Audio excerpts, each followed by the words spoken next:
Headline लगा लिए आप लोग? सोचिए, 20 के दांत, सेकेंड चैप्टर है ना मेरे भाई। चलिए अब सुनिए, पहला चैप्टर तो क्लियर हो, खाली हाथी बच रहा है जी।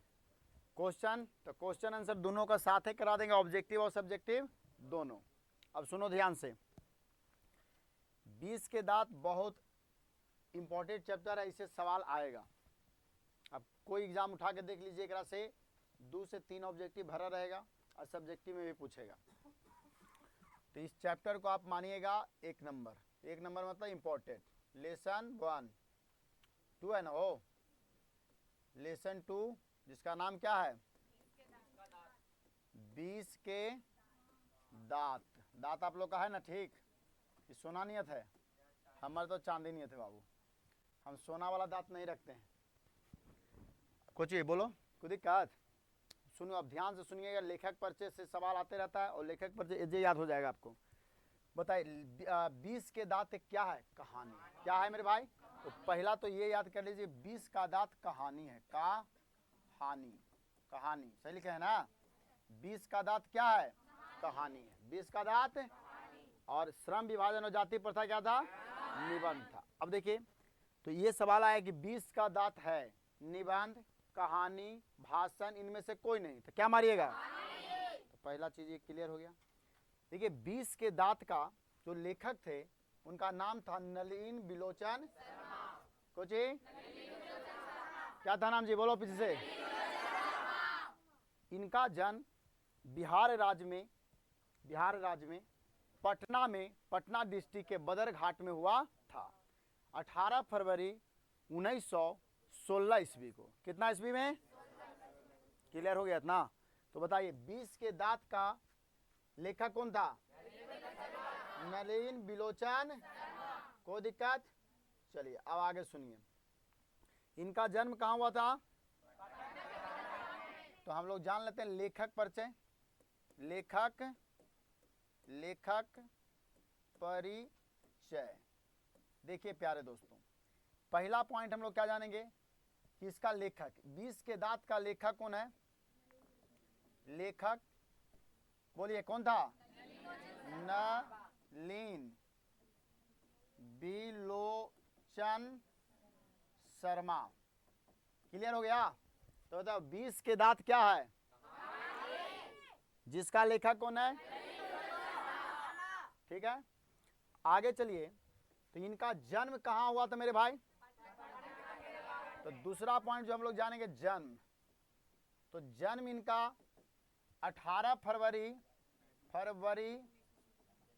1916 ईस्वी में पटना, सुनो सॉरी 61 में मर गए थे बेचारा, हो 61 में तो मर गए थे। 1916 ईस्वी में 18 सॉरी तो लिख दिया ना, पटना में बदरघाट, पटना के कहा, बदरघाट, पटना के बदरघाट में हुआ था। कोई दिक्कत? चलिए एक बार बताइए, 20 के दांत क्या है, निबंध की कहानी। इसका लेखक कौन है, जन्म कब हुआ,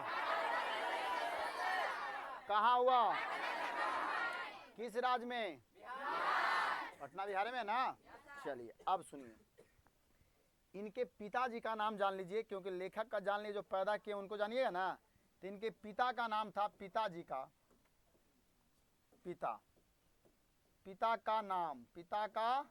नाम था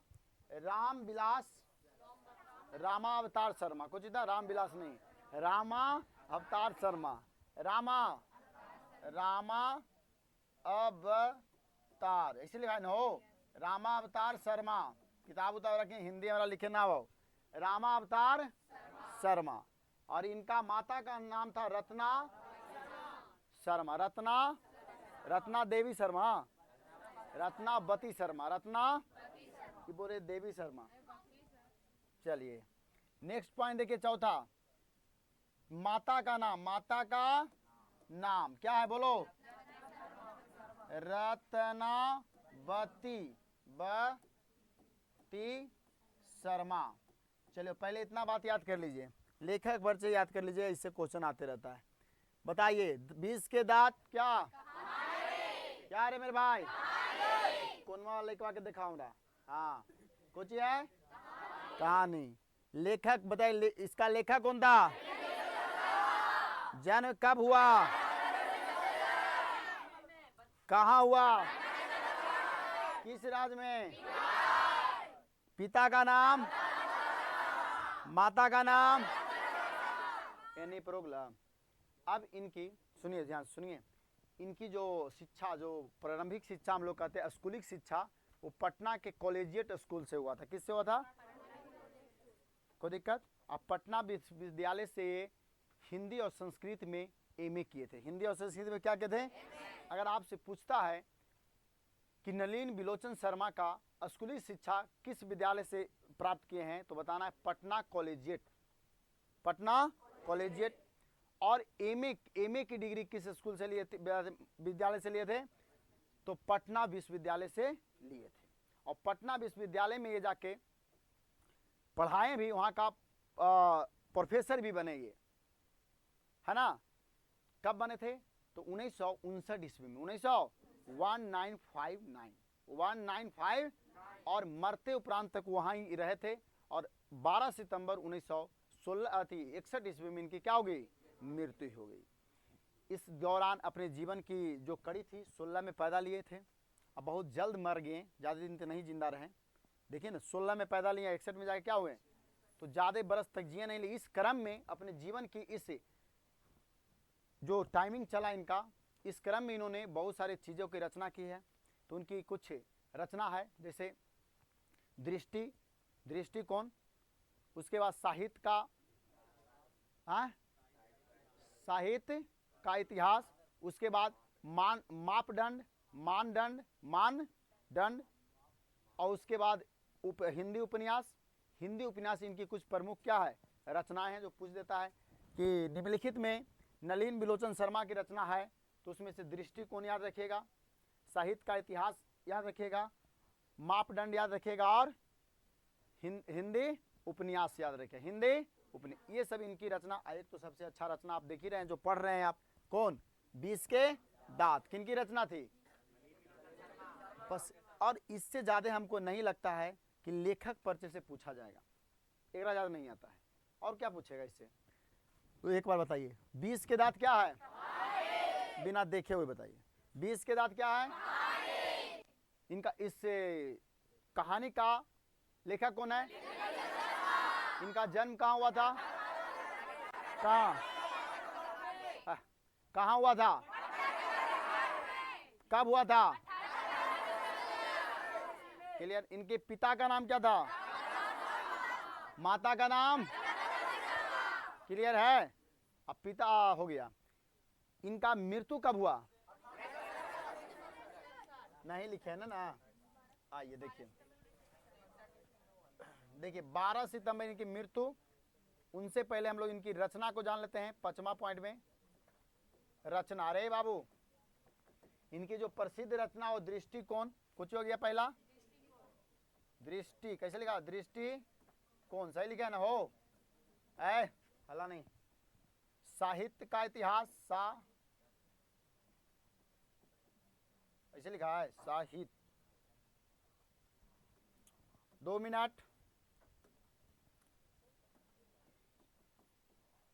साहित्य का इतिहास, उसके बाद बोलो मापदंड ना, मापदंड इत्यादि। हिंदी उपन्यास कर सकते हो, लेकिन ज़्यादा इंपॉर्टेंट है नहीं, इसलिए नहीं लिखेंगे। दृष्टिकोण, कोई दिक्कत नहीं है। दृष्टिकोण, साहित्य का इतिहास और मापदंड, इसमें से मापदंड आप याद रख लीजिएगा। आएगो 20 के दांत। क्लियर है? अब चलिए, इनकी मृत्यु कब हुआ था? बोलो। 12 सितंबर 1900। छठा पॉइंट में हम लोग को इनके बेचारा का मृत्यु, यानी मर गए थे कब? ठेठ में लिखो ना, मर गए थे। कब गए थे बाबू? बोलो। 12 सितंबर। एक और बूंदा काला पड़ गया जी। सितंबर 1900। खाली 16 को पलट देना ना। तो कब मरे गए थे बोलो?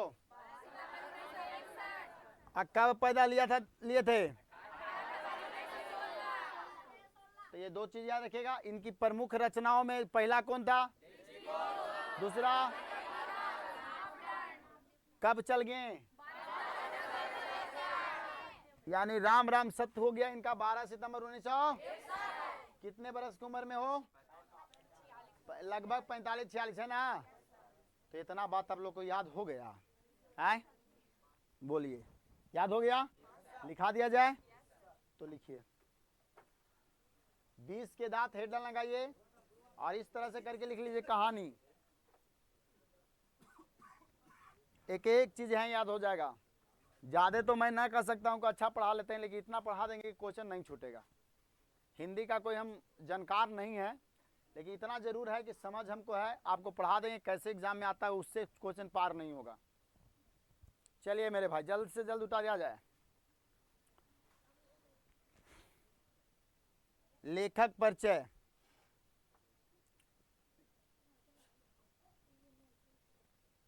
लेखक परिचय।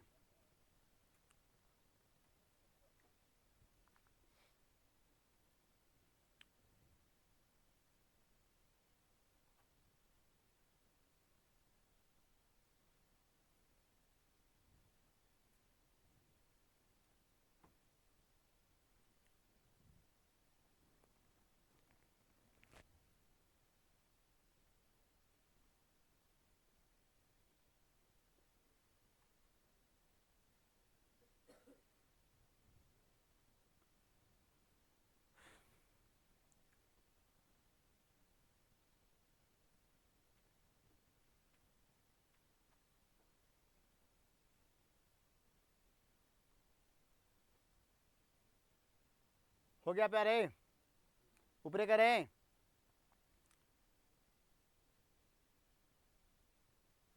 दृष्टि को थोड़ा इधर से कर दीजिएगा, इधर से, नहीं तो देखेगा ना बहुत लोग तो कहे गलती है लिखा, हिंदी पढ़ा के गलती। तो हाँ वो सब होते रहता भाई बा, एक लगे हम डरे नहीं हो। दर्पण साहित्य का दर्शन है, कोई दिक्कत नहीं है। तो इतिहास लिखल है ना जी। चलिए आइए, साहित्य का इतिहास। दर्शन छूट गया था, दर्शन हो गया। दर्शन मापदंड नहीं होता है, मानदंड होता है। लिखा दिया तो नहीं ना, मापदंड मानदंड। हिंदी उपन्यास, वो भी लिखना होगा तो लिख लीजिएगा आप लोग।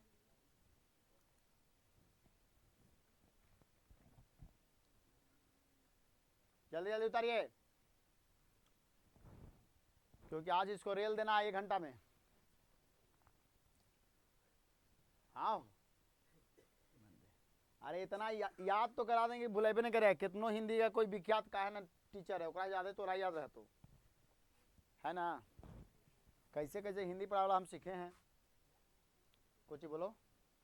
हिंदी उपन्यास, साहित्य का इतिहास दर्शन, साहित्य का इतिहास दर्शन, साहित्य का इतिहास दर्शन, मानदंड। अब अगला लिखिएगा हिंदी उपन्यास। हो गया बाबू? हम मर गए थे ठेठ में, तुम लोग जैसे लिखो, हम तो ऐसा लिखे। पहला वीडियो में ऐसे नहीं लिखे थे, मर गए। कब बिलट गया बोलो? वो भी लिखे थे तो चलेगा, कोई दिक्कत? पूछेगा कि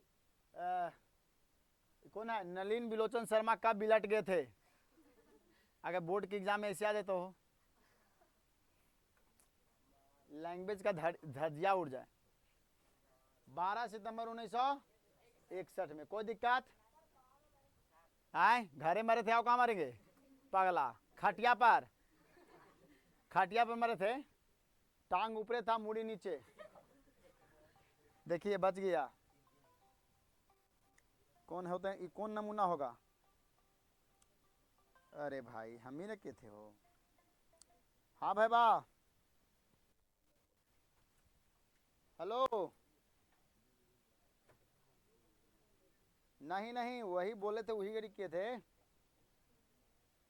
चलिए ठीक, धन्यवाद। चलिए बाबू साहब सुनो। कौन रे? सलाई गांजा काफी यहीं रे हैं, कोई माना ना हो तो तुम जगह पिया हो भी होती। चलिए, अरे स्टूडेंट उसको ही ना कहा जाता है जी जो गांजा पिए, दारू पिए, भांग पिए, लौंडियाबाजी करे, ने उन्हें घूमे, बाल इतने को उस ये स्टूडेंट का यही नहीं परिभाषा है जी। कोई पूछेगा स्टूडेंट किसे कहते हैं तो बोलना है कि वह लड़का जो गांजा पीता है, जो दारू पीता है, जो भांग पीता है, इत्यादि सभी बुरे काम करता है। तो ऐसे विद्यार्थियों को ऐसे विद्यार्थियों को क्या कहते हैं? स्टूडेंट कहते हैं। कोई दिक्कत? कितना अच्छा परिभाषा दे दिया स्टूडेंट का। बोका आइए इधर, याद हुआ? इत्यादि बुरे काम में लहरिया कट भी तो आ गया। चले आइए अब याद करते हैं। मजाक को अपने ताखा पर रखिए, याद करिए तो। 20 के दांत क्या है? इसका लेखक कौन है? कब पैदा लिए?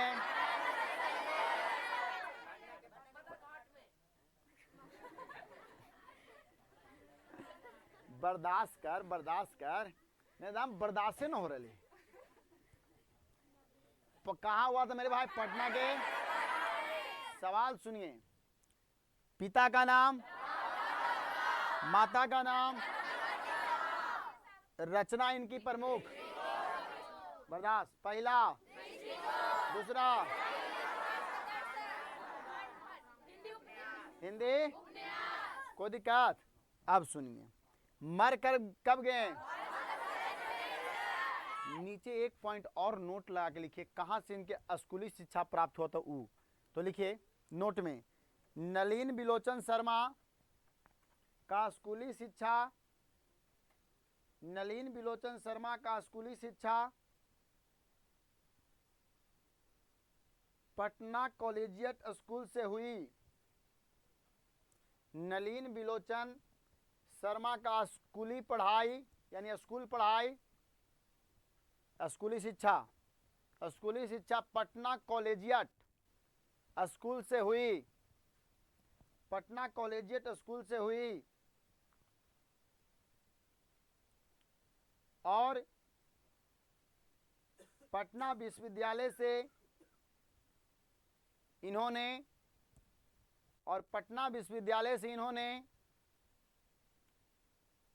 इन्होंने संस्कृत और हिंदी में एमए किया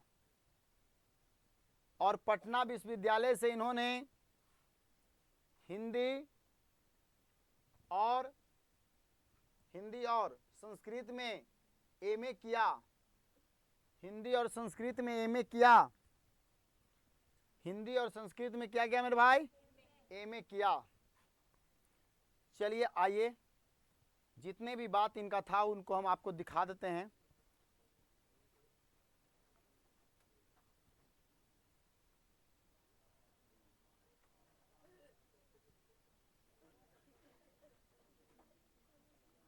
देखिए बाबू, सुनिए, पढ़ के सुना देते हैं इनकी कुछ कहानी। नलिन बिलोचन शर्मा वही फोटो में है, देख लीजिए, महाशय वही हैं। चलिए अब सुनिए यहाँ ध्यान से। ए लड़का, पढ़ के देखिए, सुना रहे हैं आपको।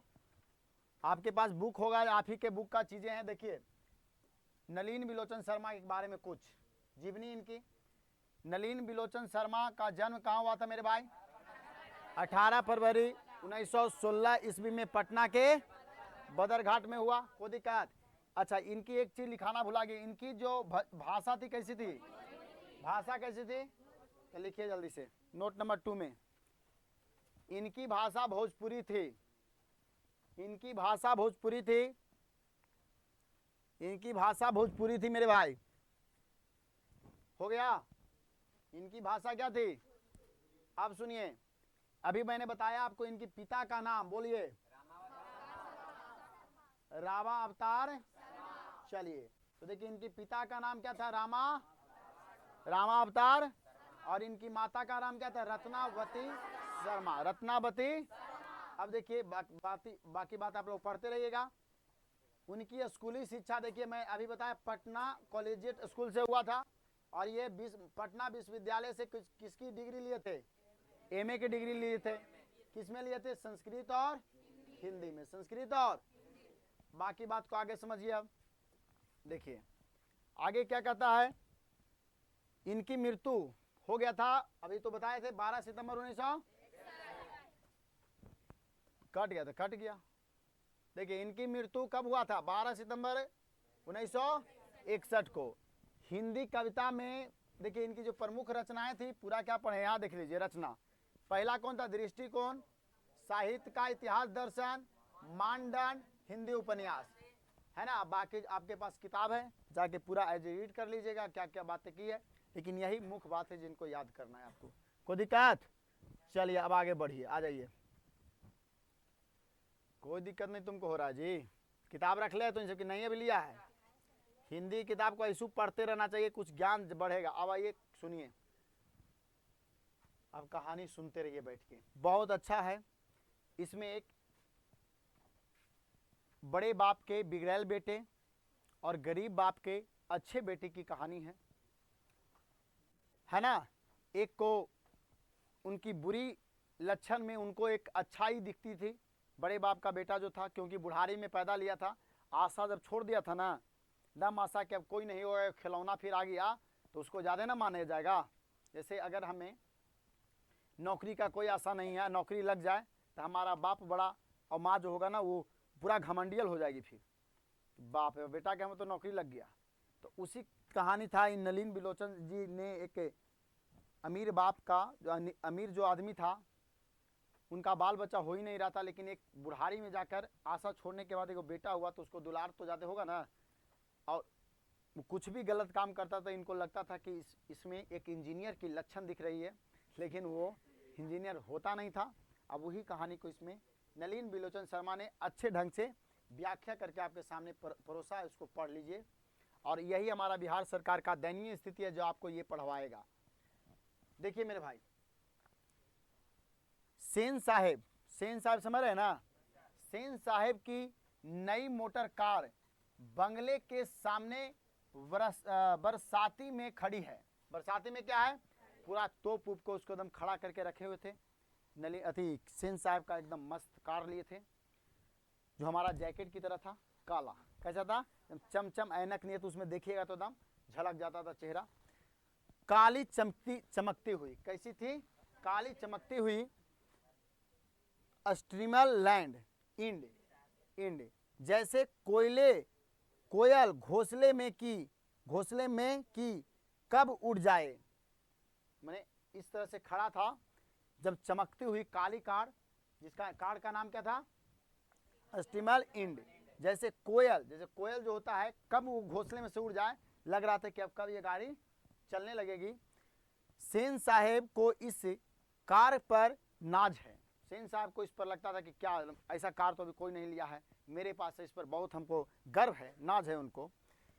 बिल्कुल नई मॉडल 7,500 में आई है। कितने हजार में, क्या खुशी की बात है यार, पहले की बात नहीं कर, आप 7,500 में अच्छा गो फुल आए, कहाँ से आते हैं जो ये छोड़वा के बाढ़े देखे, यही सब करिए तो ऋषभ।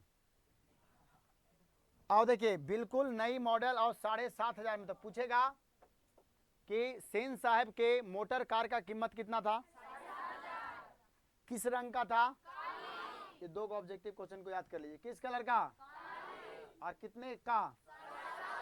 चलिए आगे, ये काला रंग चमक ऐसी कि अपना मुंह देख लो। अपना मुंह क्या है उसमें, हम देख लो, इतना चमकता था उनकी। बताइए क्या उनको नाज था कार पर। और देखिए हमारी बिहार सरकार की दयनीय स्थिति, जो हमें ये कहानी पढ़ाया जा रहा है, ये कहानी हमको पढ़ाया जा रहा है और हम लोग पढ़ रहे हैं और ये भी पूछ रहे हैं, कई वर्षों से यही आ रही है। ये दयनीय स्थिति हमारी राज्य की।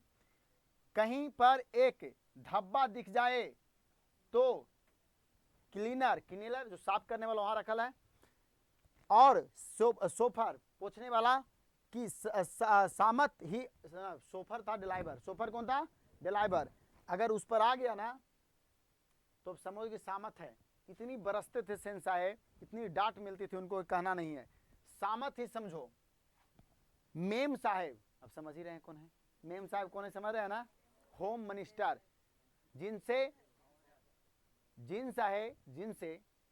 सब लोग डरता है धरती पर, जिनका नाम है पत्नी देवो भव,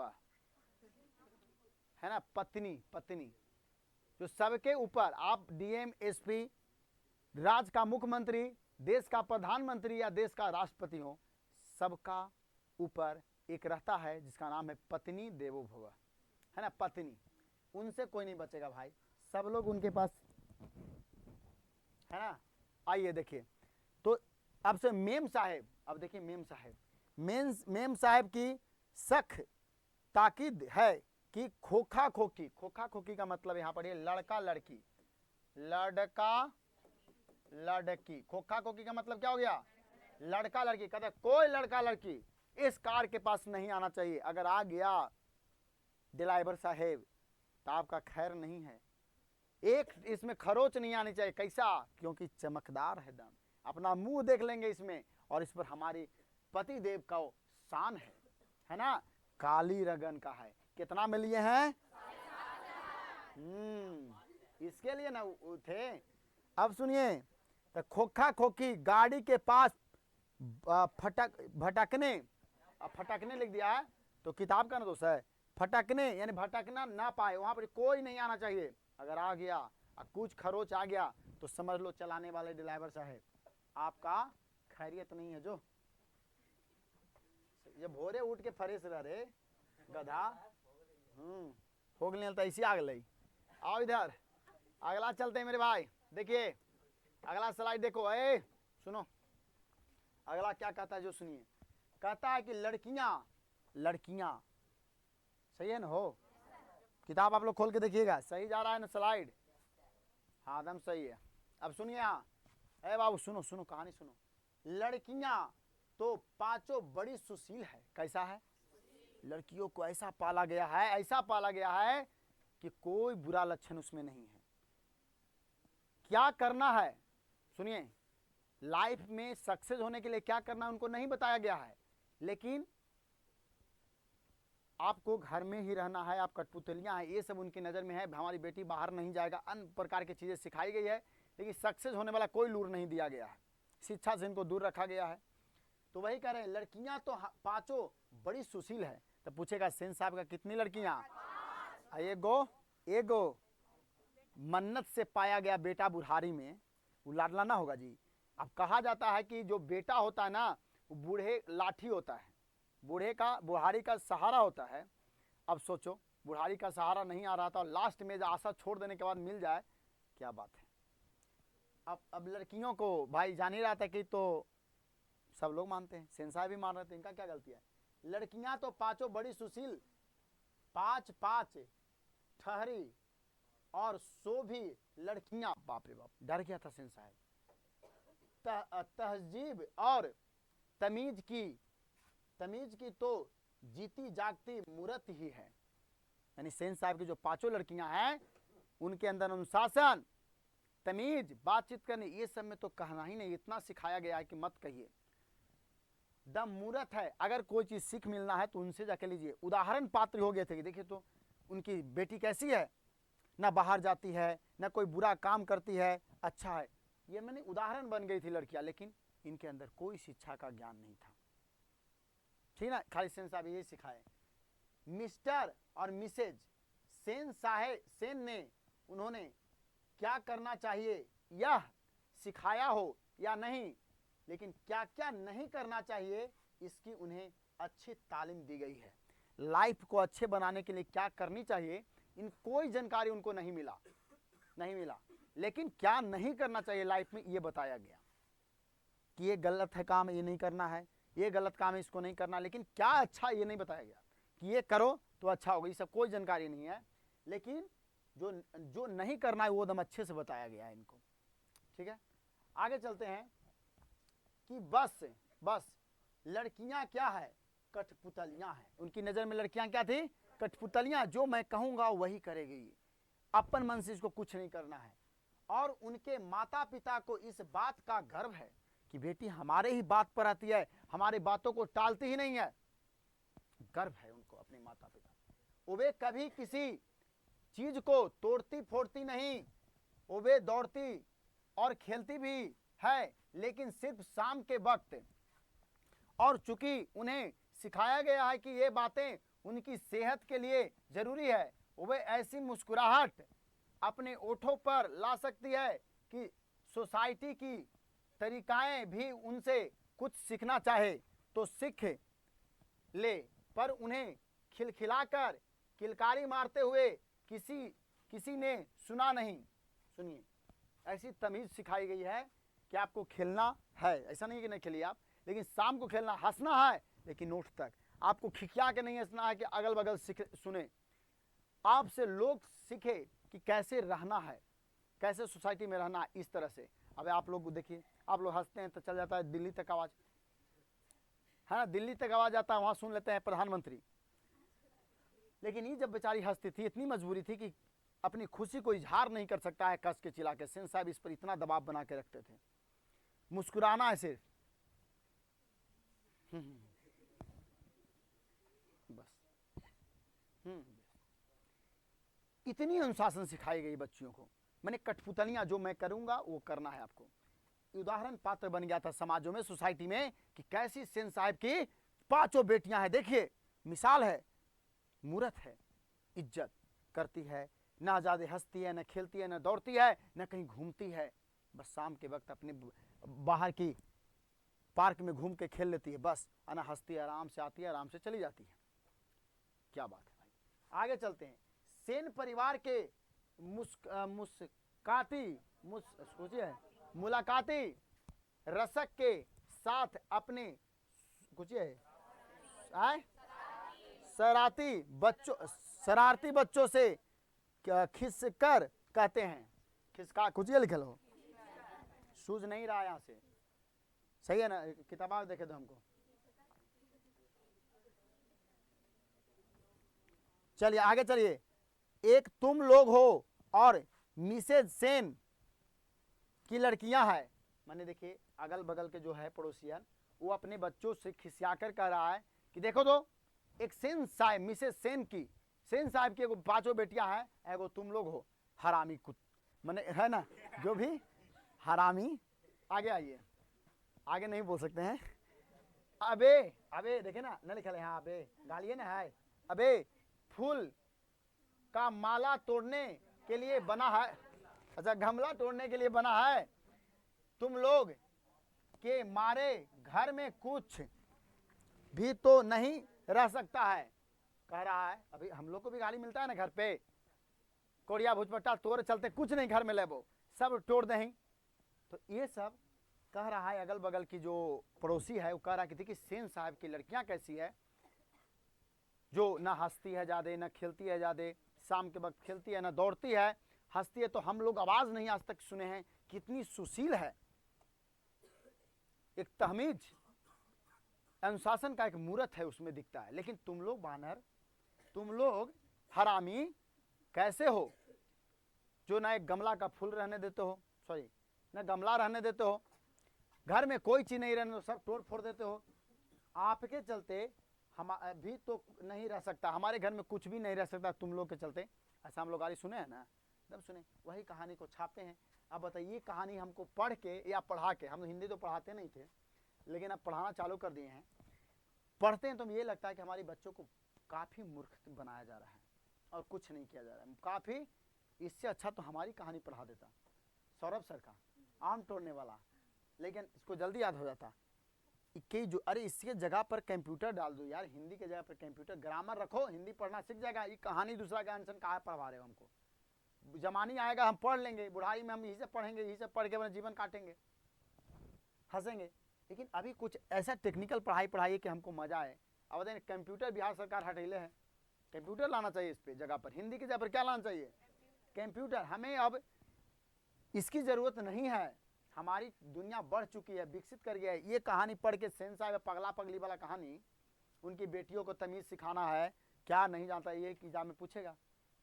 ना हमको रैम के बारे में पता है, न जीबी के बारे में पता है, न मेगा, कुछ नहीं पता है। हमको कंप्यूटर चाहिए, हाथ में हमको एक पावर चाहिए। इससे क्या पावर मिलेगा बताओ, इस जो हम कहानी पढ़ा रहे हैं तुमको क्या कुछ पावर मिलने वाला इससे लग रहा है? लेकिन कंप्यूटर इसके जगह पर रहता था, आप टैलेंटेड होते, आपके अंदर एक 10वां पास होते होते एक कला रहती है आपके पास, और कुछ 20-30 हज़ार की नौकरी आपके पास रहता।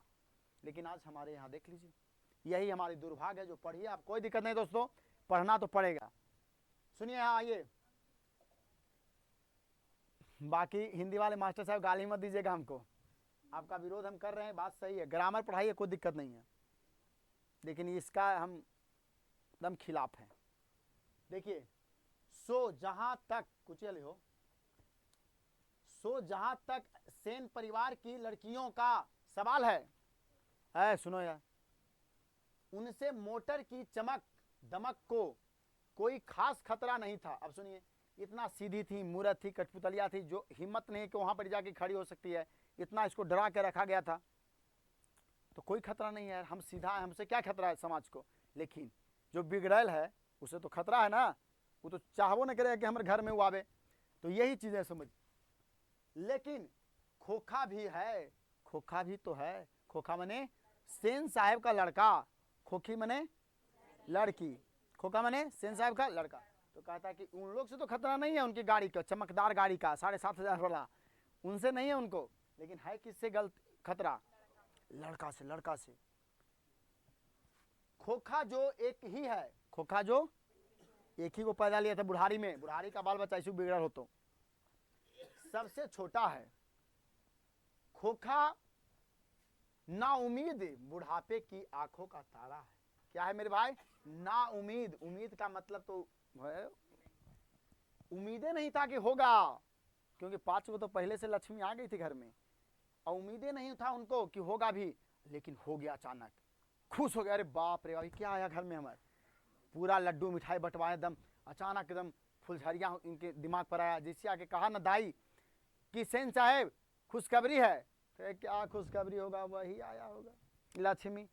नहीं सेन साहब, आपकी नाउम्मीद पर पानी नहीं फिरा है, जागा है आपका उम्मीद। यानी तो समझ गया क्या चीज पैदा लिया, खोखा पैदा लिया, यानी लड़का पैदा लिया है। पूरा उछले लगे, लुंगी पैंट खोल के भागे लगे। सेन साहब दम आओ गया, लुंगी पैंट खोल के दम इन्होंने उछले लगे, क्या हमारा ले लिया रे, हमारा घर में एक बिगड़ल बेटा जो हमको बर्बाद करेगा। सुनिए अब ध्यान से, तो सुनिए सुनिए, ना उम्मीद बुढ़ापे की आंखों का क्या है? तारा है। अरे लड़का, डंटा से पिटा क्या है तुम लोगों, मैंने सेने साहब बला है का रे तुम लोग, हैं बिगड़ेले है कहा तुम लोग? यह नहीं है कि मिसेज सेन अपना और बुढ़ापे का कोई ताल्लुक किसी हालत में मानने को तैयार हो, और सेन साहब तो सचमुच बूढ़े नहीं लगते हैं। कितनों कह रहा है कि आप बूढ़ा हो गए हैं, आप बूढ़ी हो गए, लेकिन मानने के लिए तैयार। अभी तो हम 36 के हैं 46 के, लेकिन बोल कितना के रहा है? बूढ़ा मानने के लिए तैयार है ना, ये कैसे? और सेन साहब तो कह रहे हम तो अभी जमाने हैं 16 ही बरस के। कितना है? 16 ही बरस के हैं भैया। क्या बात है भाई, ना मानिए, हमको कहा जाएगा इसमें। मानने लगने, माने कुछ हो, मानने लगने की बात छोड़िए, हकीकत तो यह है कि खोखा का आविर्भाव तब जाकर हुआ था, तब जाकर हुआ था जब उसकी कोई उम्मीद दोनों को बाकी नहीं रह गई थी। कहा बतियाते थे लोग कमरा में बंद हो गए, अब ना, यही पांचों पर अब हम लोग अब जीवन काट लेना है। ना उम्मीद बतियाते थे, लेकिन पूछा बाहर तो कहते हम अभी बूढ़ा थोड़ी हुए हैं, आया तो जमाने हैं जी, डांटते भी करते थे। खोखा जीवन के एक नियम का अपवाद था। जीवन के नियम का क्या था? हमारा बायोलॉजी भी कहता है कि 50 वर्ष में लड़कियों का अंडाणु स्रावित होना बंद हो जाता है, लेकिन ये तो उसके बाद पैदा लिया था। तो ये जीवन का क्या था? ये अपवाद ही तो है यार, चमत्कार कहिए इसको, कि खोखा आया धरती पर, आया काला था उनके कार को बर्बाद करने, है ना। और यह अस्वाभाविक नहीं था कि वह घर के नियमों का भी अपवाद हो। मैंने इसकी ऐसी लक्षण थी। ये तो एक तो अपवाद है, ये जन्मा है जो अपवाद है। पहला तो ये अपवाद हुआ कि पैदा कैसे ले लिया, सोचने वाली बात थी, नहीं होना चाहिए था। लेकिन पैदा लिया तो घर का अपवाद भी था। ये जहां सभी बेटियां अनुशासन की मूरत दिख रही थी, दम सीधा साधी, ओकरे में ये अपवाद आ गया, चंडाल आ गया। कैसा आया ये? इसमें हर एक गुण था वो जो चंडाल में होता है, हर एक गुण था। लेकिन बाबू बाबू ये बुढ़ारी का क्या था? सहारा। लेकिन इसकी चंडालता, इनकी हरामीपन, इसका हरामीपन, हर एक चीज जो रावण वाला था इनको लगता था इंजीनियर वाला है। आइंस्टीन है ये। कौन है ये? आइंस्टीन है, वैज्ञानिक लगता था इनको, कुछ करेगा आगे चलकर। कोई बात नहीं है, सबको अपना मिठाई, कितनों खट्टा लगेगा कि मिठाई है। आइए इधर, कोई भी खतरा हो सकता था तो खोखा से ही है। आए? अरे इस तरह मोटर के तो उनकी गाड़ी का जो 7,500 में लिए थे ना, काली चमकदार गाड़ी, उनको अगर खतरा था तो किससे खतरा था? उनकी लड़का खोखा से। ये विद्वान है कारे छोड़वा कैसे कर गलो तो आओ इसी चक्कर में तो न करता ही। बोले सुन यहाँ कहानी सुन, जखनी से बैठल है सामने ही ऐसे कहते, ये बताओ खोखे लगा है ऐसे कैसे? तो गाड़ गली तो लगड़मी तो आओ ना खराब होती हो न, कहल के ज्यादा मथे से तीता हो जाए तो ज्यादा मत ना। अब इधर आओ, सुनिए इधर, ना समझेगा इस ना बाय, सुनिए जल्दी जल्दी पढ़े दो। अब बात ऐसी थी कि सीमा, नाम सुनो, नाम पूछता है। अरे सुनो यार, अभी 4 ऑब्जेक्टिव बताएंगे तुरंत। बात ऐसी थी, सीमा, रजनी, आलो, शेफाली, आरती, ये 5 उनकी 5 बेटियों का नाम था। तो पूछेगा कि सेन साहब के 5 बेटियों का नाम था सीमा, रजनी, आलो, शेफाली और आरती। सीमा, रजनी, आलो, शेफाली और आरती। और उसके बाद पैदा लिया था जिसका नाम क्या था? कासू। नाम क्या था? कासू। है ना, खोखा ना बोल देने नाम, खोखा मैंने लड़का, खोखी मैंने। तो अब सुनिए हर सवाल क्या क्या पूछेगा तुमसे, बता। इन सेन साहब की गाड़ी कैसी थी? किस रंग की? काली। कितने हजार में खरीदे थे? गाड़ी को खतरा था, जीवन का अपवाद था। सेन साहब की कितनी बेटी? टोटल कितना संतान? कितना? खोखा के छोड़ के 5, खोखा को लगा के मैंने वही बेटवा को। अच्छा बताइए, सुनिए तो हो गया। अब गाड़ी की खतरा बता दिए ना। अच्छा, सेन साहब की 5 बेटियों का नाम क्लियर है यहाँ तक? कोई दिक्कत? चलिए आगे चलिए। 5 हुई तो उनके लिए घर में अलग नियम थे, 5 के लिए अलग नियम थे, दूसरी तरह की शिक्षा थी, और खोखा के लिए अलग दूसरी कहने के। देखिए 5 बेटियों के लिए उस घर में अलग नियम था, और खोखा के लिए इनको कोई गलत काम नहीं करने दिया जाता। खेलने वाला खोखा कुछ भी कर दे, कुछ भी तोड़ दे फोड़ दे, इंजीनियर, कुछ सीधा इंजीनियर, कोई इधर उधर नहीं, सीधा इंजीनियर बनेगा। इसमें इंजीनियर के लक्षण दिख रहा है। वाह रे बाप। आगे चलिए, लिए सुनिए आगे। लिए तो सेनों का कहना था कि खोखा आखिर अपने बाप का बेटा ठहरा, उसे तो इंजीनियर होने, कैसा होना है इसको? ऐसा इंजीनियर धरती पे देख लें कोई? नहीं ना, देखना भी नहीं। देखिए कुछ ही बनना था इसको भाई, इंजीनियर बेटा था, और बाप को लगता था कि वो कुछ है इंजीनियर होना है, उसको क्या होना है? अब काहे होना है? जैसे देख लो, ये मार्कर है नहीं, मार्कर तो ये टीवी लगल है बड़का को, कि टीविया का फोड़ देता है थोड़ा से, अब फोड़ के सब सामान बाहर निकाल के रख देता। अब बाप वहां से बैठ के सेन साहब देखिए हमारा बेटा इंजीनियर बनेगा। देख रहा था कि 1.5 लाख के बोर्ड में अंदर क्या क्या चीज है और इसे और कैसे मॉडिफाई किया जाए, वही तोड़ के देख रहा था। इसलिए इसमें इंजीनियर का लक्षण है। तो का लक्षण है इंजीनियर बनेगा। हमारा बेटा क्या बनेगा भाई? बाहर है मेरा बेटा इंजीनियर, ठोक के इंजीनियर बनेगा। काहे बुढ़ारी में पैदा लिया था ना। आगे सुनिए, आगे सुनिए।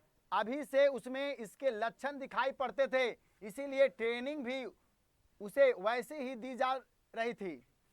बात यह है कि खोखा के दुर्ललित स्वभाव के अनुसार ही सेनों ने सिद्धांतों को भी बदल लिया। सिद्धांतों को क्या कर लिया था? बदल लिया था। सिद्धांत तो बहुत अच्छा था घर में उसका, अच्छे से रहना, ये करना, क्या नहीं करना, सब बताया गया था। कौन बुरा है कौन, बेटियों के लिए सिर्फ था, लेकिन इसके लिए क्या किया? वो सिद्धांत ही बदल डाला। अक्सर ऐसा होता है कि सेन परिवार के दोस्त आते हैं, कुछ हो भड़कीले ड्राइंग रूम में बैठते हैं और बातचीत के लिए विषय का अभाव होने पर चर्चा निकल पड़ती है कि किसका लड़का क्या करेगा। आप सुनिए ध्यान से। अब हमारा दोस्त आया, हम सेन साहब, मान लो हम क्या है, सेन साहब, ले हमें उतना मूर्ख तो रहेंगे नहीं, चल हम सेन साहब हैं, सच सेन साहब कुछ ही। अब सेन साहब के दोस्त यार आए, जैसे आप लोग हैं दोस्त यार, आप लोग आए और हमारे ड्राइंग रूम बड़ा मस्त बनाए हुए थे, बैठा उठा तो जो चर्चा था हो गया। अब बातें खत्म हो गया, कोई बातें नहीं रहा, बातें नहीं रहा, पहुंचना था जल्दी, कोई बातें नहीं रहा। अब उस बात में बात निकल गया, ये निकल गया, सुनो ध्यान सुनिए, बात ये निकला कि आपका बेटा क्या करेगा। अब इनसे हम पूछे कि आपका बेटा क्या करेगा जी, उनसे पूछे आपका बेटा, सेन साहब सबसे पहले तड़प उठे और बताएं कि हमारा बेटा तो इंजीनियर बनेगा, नहीं देख रहे हैं उसमें पहला ही से लक्षण छलक रहा है जी। कोई सुनना नहीं चाह रहा था ये बतिया, लेकिन पहला ही से अपना बेटा के जो प्रखंड ज्ञान था, जो उच्च विचार था इसकी बेटा का, जो लक्षण था इंजीनियर बनने का, उस सब बताने लगे कि देखिए कुछ भी देखता है ना, आपका घड़ी देखे अभी तोड़ के देखे लगा कि इसके अंदर क्या है, इंजीनियर का लक्षण। अभी लगा रहा है रिमोट तोड़ देगा तुरंत, इंजीनियर का लक्षण। देख रहे हैं उसको इसी तरह का हम शिक्षा दे रहे हैं। इसको हम पढ़ने के लिए दूर देहात में नहीं भेजेंगे, बड़े बड़े कॉलेजों में नहीं भेजेंगे, हमारी फैक्ट्री में जो काम कर रहा है बढ़ाई, उसी को लाएंगे, ठोक पीट के वही सिखाएगा। उसे इसके हाथ बैठा रहेगा पहले ही बसला पर, हथौड़ी पर, छेनी पर, है ना, इसे पर बैठा रहेगा।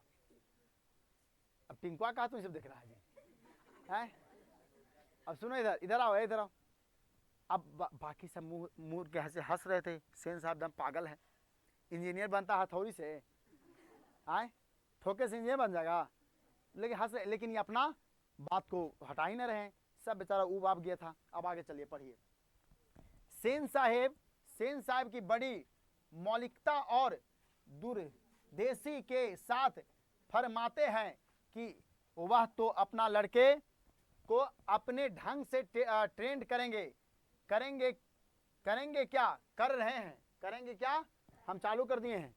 आजकल की पढ़ाई लिखाई तो बेफिजूल है। आप लोग भेजते हैं ना दिल्ली, पटना, मुंबई, ये सब पागलपंती है, आप पागल हैं। सेन साहब सबसे अच्छा, वह तो उसे अपनी तरह बिजनेसमैन, इंजीनियर बनाना चाहते हैं। अब देखिए ना, सेन साहब कहते हैं खोखा 5 साल का हो रहा है, लोग कहते हैं उसे किंडरगार्टन स्कूल में भेज दो। कहाँ भेज दो? लेकिन मैंने अभी यह इंतजाम किया है कि कारखाने का बढ़ई मिस्त्री 2-1 घंटे के लिए आकर उसके साथ कुछ ठोक पीट करे, कुछ करे। नथी है, सेन साहब इतना पागल है ना, तो लोग सोच रहा है कि उसको हम स्कूल में पढ़ला भेजेगा, पागल है वो। खुदे पढ़ाई करने के लिए किसको रख ले है, बढ़ाई मिस्त्री। कुची से पढ़ाएगा, कलम से नहीं, हथौड़ी। और सपना किसका देख ले है, इंजीनियर बनेगा, कुची बनाएगा। आप लोग बेकार के सोच रहे हैं कि हम दिल्ली या कोटा पढ़ाएंगे बाल बच्चा को, यहाँ घर में पढ़ाई होगा, किसके द्वारा, हथौड़ी और छेनी के द्वारा। कुछ ही बनेगा, समझ आई टिंकू भाई, इंजीनियर बनने का नया कला देख लो। अरे बाबू, इंजीनियर बनने का आज से पढ़ाई लिखाई कुछ ही, कल से ट्यूशन बंद, तब फिर बेकार ना हो जाए तुम लोग। माने आपने बाल बच्चों को क्या करना है, हथौड़ी, छेनी, खुरपी, कुदार, ये सब दे देना है और कुछ ही बन जाएगा। लाखों, 50 लाख, 10 लाख, 20 लाख के हमको कोटा पढ़ाने की जरूरत। गुड, सैल्यूट है सेन साहब। इससे बच्चे की, सुनिए, इससे बच्चे की अंगुलियां अभी से औजारों की मैंने पकड़ लेगा। औजार पता है कैसे घाट बन जाएगा ना, हाँ ऐसे ठोकना है, इतना डिग्री पर ठोकेंगे तो घर बन जाएगा, इतना डिग्री पर ठोकेंगे तो पुल बना देंगे। सोचिए, हो जाएगी। हिंदुस्तानी लोग यही नहीं समझते हैं। बताइए, हिंदुस्तानी के पागल कह दिया सेन साहब। हिंदुस्तानी को क्या कहा है कि नहीं समझते, क्या बात है। इंजीनियर साहब, आप लोग का अपमान है, जल्दी से बिहार सरकार कहिए कि इसको हटाया जाए। सुनिए आगे, देखिए हम मजाक में बोल रहे हैं, इस कहानी से एक सीख भी मिलती है, जो आगे लास्ट में पता चलेगा कि बेटियों को क्या माना गया था, कठपुतलियों। लेकिन आज हमारे युगों में देखिए बेटियों को उड़ान माना जाता है। हमारी देश का अगर कोई उड़ान है, असलियत में हमारी देश को अगर कोई बचाएगा तो बेटियां ही बचाएगी। क्योंकि बेटा तो अब सब दारू पी के लड़कीबाजी करके इधर उधर पगला के मर रहा है, कोई पुल में कट के मर रहा है, कोई बांदर होके पगलापन गजनी बन के कोई घूम रहा है, कोई तेरे नाम बन के घूम रहा है? आप याद कीजिए ध्यान से, जिसने लड़की के फेरा में धोखा खाया है, धोखा खाने के बाद या तो तेरे नाम बना या तो गजनी बना है। गजनी मूवी देखे हैं? नहीं देखें तो देख लीजिए, तब पता चल जाएगा। इसलिए सीधा पढ़ाई पर फोकस करना है लड़कियों। कहाँ करना है?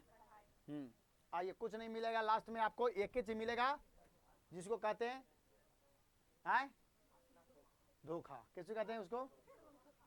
और वही सुनिए, जीवन में वही सबसे बड़ा दुश्मन आपका बन जाएगा जिसको आज सबसे अच्छा दोस्त मानते हैं।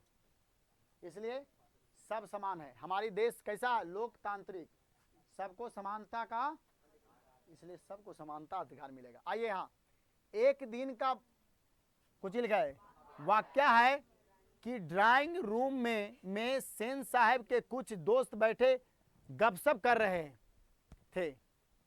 उनमें एक साहब साधारण हैसियत के अखबार निवीस थे और सेनों के दूर के रिश्तेदार भी होते थे। साथ में उनका लड़का भी था, जो था तो खोखा से भी छोटा पर बड़ा समझदार और होनहार मालूम पड़ता था। किसी ने उसकी कोई हरकत देखकर उसकी कुछ तारीफ कर दी। अब सुनिए, सुन नहीं रहा लगेगा। और उन साहब से पूछा कि बच्चा स्कूल तो जाता ही होगा। इसके पहले कि पत्रकार महोदय कुछ जवाब देते, सेन साहब ने शुरू किया। सेन साहब किसका बात शुरू किया होगा? अपन इस जो पत्रकार था, जो रिश्तेदार था, कम पैसा वाला था, थोड़ा गरीब था, वो भी आया हुआ था। तो उनका बेटा साथ आया था, पूछा, देखा कि लू लक्षण से पता चल जाता है ना हो कि कैसा है, समझदार है। अभी आप लोग को एक पढ़ाने टीचर आया, देखे कि अनुशासन ही नहीं, ये सब लड़कन पढ़े लिखे वाला ना है। आपका एक लक्षण से धर लेगा वो समझदार आदमी, तो आपको उतना ही दे के चल जाएगा। क्यों जा रहा है कि अगर हम ज़्यादा देंगे तो ये सबको ऊपरे से पार हो जाएगा, क्योंकि सब बेवकूफ़ बैठा ले जा। तो बाकी लोग देखा कि नहीं लड़का होनहार है, इसको एक आध लक्षण दिखा, तो लड़का तो होना, तो पूछ दिया कोई कि आपका बच्चा तो स्कूल जाता ही होगा। सेन साहब उठा ली, वो बात को पकड़ लिए। पत्रकार महोदय का जवाब देने से पहले हमारे सेन साहब, महान हस्ती इस पाठ्य पुस्तक का, मैं तो खोखा को कुछ इंजीनियर बनाने जा रहा हूँ, कुछ बनाने जा रहा हूँ, बाकी का अंदर से खुशी का मतलब इजहार कितना हुआ समझ में नहीं करेगा। और वे ही बातें दोहरा कर वे थकते नहीं थे, बकते जा रहे। पत्रकार महोदय चुप मुस्कुराते रहे। क्या करते रहे? अब बताइए, देखेगा तो कहेगा ना हो कि बेवकूफ है जमशेद साहब। जब उनसे फिर पूछा गया, सुनिए, जब उनसे फिर पूछा गया कि आप अपने बच्चे के विषय में उनका क्या ख्याल है, तब बोलते हैं, तब उन्होंने कहा, मैं चाहता हूं कि वह कुछ बने, जेंटलमैन जरूर बने, और जो कुछ बने उसका काम है उसका। ये कौन बोल रहा है? पत्रकार बोल रहा है। पत्रकार जो कहता है कि देखिए, इतना हम जानते हैं कि क्या बनेगा ना बनेगा इसकी मर्जी है, लेकिन एक अच्छा इंसान बने, जेंटलमैन बने, समझदार बने, ये हम चाहते हैं। उसके अलावा जो कुछ बन जाए, कुछ भी बन जाएगा तो अच्छी बात है, लेकिन क्या बनना है उसको मेन। लेकिन सेन साहब क्या बनाना चाहते थे बेटा को? उससे पूरी आजादी हो रहेगी, उससे बाल बच्चों को पूरी आजादी। अच्छा पढ़ा लिखा बाप है, अपने बेटे को जेंटल बनाना चाहता है, समझदार, दरोगा बनेगा, एसपी बनेगा, डीएम बनेगा, इंजीनियर बनेगा, तो ये आप खुद समझेगा, इसका डिसीजन है, जीवन में क्या करेगा ये समझेगा। ये अच्छा आदमी मिला सेन साहब। अब देखिए, सेन साहब इस उत्तर के शिष्ट और कुछ लिख लो प्रच्छन्न व्यंग पर ऐंठ कर कह रहे हैं। ऐंठ कर कह रहे हैं, क्या कह रहे हैं भाई? ऐंठने लगा ये आदमी कि तो बात को हमारा वैल्यू नहीं दिया, तुम्हारा बात को वैल्यू देने लायक था जी। तब सुनिए, तभी बाहर शोरगुल सुनकर सेन साहब उठने लगे, तो उनके मित्रों ने भी जाने की इच्छा प्रकट की और उनके साथ बाहर आए। बाहर सेन साहब का सोफर एक औरत से उलझ रहा था। अब सुनिए, सोफर कौन था? ड्राइवर। सोफर कौन था? और एक औरत से उलझ रहा था। अब देखिए आ रहा है एक हीरो, इसका रॉकी भाई आ रहा है इसमें। कौन आएगा? रॉकी भाई का एंट्री हो रहा है इसमें। देखिए औरत की, सुनिए ना, ऐसी एंट्री होता है हीरो के थोड़ी है, अब ना होगा। औरत के पास एक 5-6 साल का बच्चा खड़ा था जिसे वह रोकने की कोशिश कर रही थी, क्योंकि बच्चा बार बार सोफर की ओर झपटता था। सोफर की ओर, ड्राइवर की ओर मारने के लिए क्या हो रहा था? अंत में तो हमरा से तो मारने के लिए झपट रहा था उसको, ये सोफर औरत रोक रही थी। अब वो लड़का कौन है? आगे की पंक्तियों में सुनिए। सब आए, वो देख रहा था सेन साहब, और उनका मित्र भी देख रहा था, और सोफर ड्राइवर जो उसको बार बार रोक रहा था। अब औरत भी रोक रहा था, लेकिन ये उसको मारने के लिए दम टाइगर नहीं है तो छर रहा था, क्या तो चिबा ही जाएंगे हम। अब सुनिए, सेन साहब को देखकर औरत सहम गई, डर गई, अरे बाप मालिक आ गए, डर गया दम, हरस मार दिया कि बाप रे अब का होगा, क्योंकि इसका पति जो है इसके ही काम कर रहा था, क्लर्क का, किरानी का। अभी डर गया कि बाप रे अब का होगा, मालिक घर ही थे। सेन साहब को देखकर औरत सहम गई।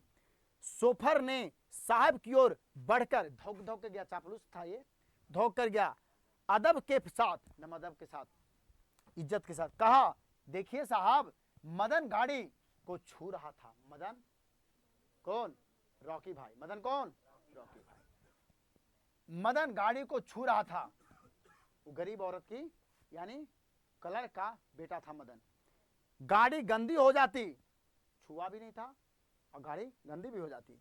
मैंने मना किया तो लगा कहने, जा जा तू, मैंने उससे पकड़कर अलग कर दिया। इस पर मुझको मारने दौड़ा। क्या हुआ? मारेगा ना, शेर का बच्चा ही खिला है।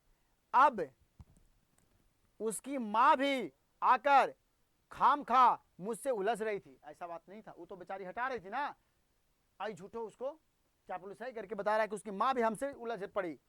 मदन की मां कुछ कहना चाहती थी, लेकिन सेन साहब के सटे ओठों को देखकर, मैंने जब गुस्सा में आ रहा था ना, हम देख कर डर, उठवे के देख कर डर गया, ये चुप रह गई, कुछ नहीं बोल पाई बेचारी। सेन साहब ने बड़े संयत पर कठोर स्वर में कहा, मदन की मां, मदन को ले जाओ और देखना वह फिर ऐसी हरकत ना करे। ऐसी हरकत, पूरा कठोर भाषा में बोला कि यहां से जल्दी से इसको ले जाओ, अगर अगर अबरी से ऐसा किया तो इसका मार के हम गोड़ हाथ तोड़वा देंगे। वो ऐसे देखा एक बार मदन, रुको तो दिखा ही देते हैं हम आज। अब आइए, का 7,500 गाड़ी ले लिया है, अरे रॉकी भाई से टकरा गया है। अब सुनिए ध्यान से। मदन की मां अपने बच्चे के बाएं घुटने से निकलते हुए खून को पोंछती हुई चली गई। ड्राइवर ने शायद धकेल दिया था और वह गिर पड़ा था। लेकिन एक मामूली किरानी के बेटे को सेन साहब के ड्राइवर ने धक्का दे दिया और उसे चोट आ गई। तो आखिर ऐसी कौन सी बात हो गई? कौन सी बात? अब कौन कर रहा है? सुनिए, रजकन राजा आदमिया, अरे मामूली आदमी था, किरानी का बेटा था, अगर सेन साहब के ड्राइवर, बाप रे बाप, क्या कहना है। देखो, हम बोले, तुमको हमेशा बोलते हैं कि गरीब को गरीबी ही सताया है, कोई दूसरा को सताने वाला ड्राइवर गरीबी ना होगा, था ड्राइवरी कर रहा था। अगर उसको जैसा बैठा के दिखाई देता तो क्या दिक्कत होता, लेकिन वही गरीब आदमी गरीब को सता दिया। और सेन साहब को बहकाया कौन? वही गरीब आदमी। तो लोग कहते हैं कि अमीर आदमी गरीब को सताया, कहां से सताया?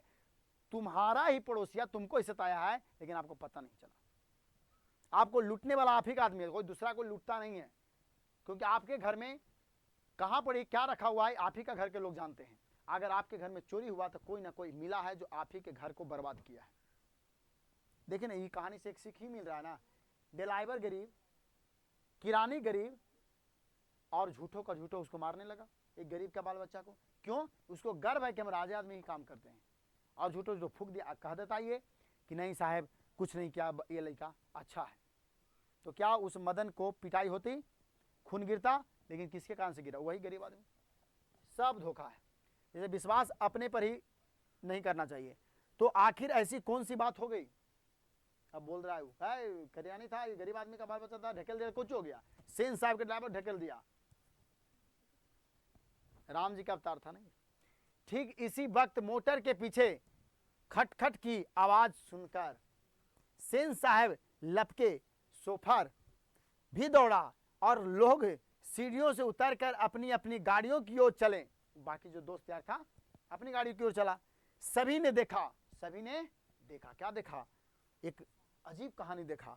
सेन साहब खोखा को गोद में लेकर उसे हल्की मुस्कुराहट के साथ डांट रहे हैं और मोटर की पिछली बत्ती का लाल शीशा चकनाचूर हो गया।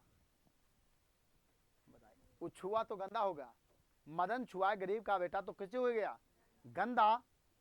और उतने ही क्रम में खाली पीछे मुड़ा नहीं सेन साहेब कि पीछे से 2.5 मार दिया कुछ ही पर।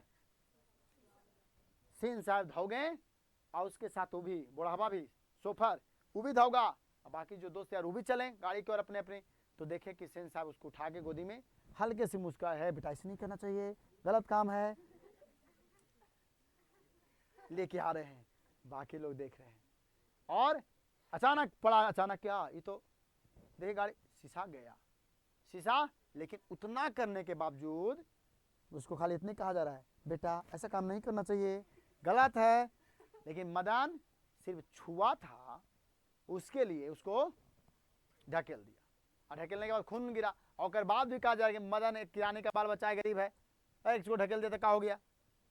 अब आइए आगे चलते हैं। सेन साहब ने मित्रों को संबोधित करते हुए कहा, देखा आप लोगों ने, देखिएगा आप कैसे बात बोलते हैं, बड़ा शरारती है हो गया है, कुछ हो गया है।